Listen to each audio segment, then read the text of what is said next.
भाषा खाथा रेखा आजकल वो बतावा नहीं का रंधा का खाता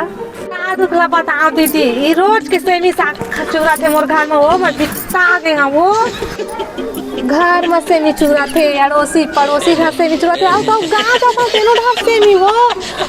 आओ कोनो गांव जाता तेनो ढाक सेमी हमो रिश्तेदार बन हकई थे कैसे रे खाते कटका सुखावत कुछ खावत पियत नहीं हेटकी के कहते अब हमला कौन बतावा दीदी मोर शरीर में तो पूरा सेमी के रसा हदौड़ा थे भाई खून के जगह में तब मोटाओ के सुखाओ कहते कैसे रगड़ी दिखा थसती थे मोला वो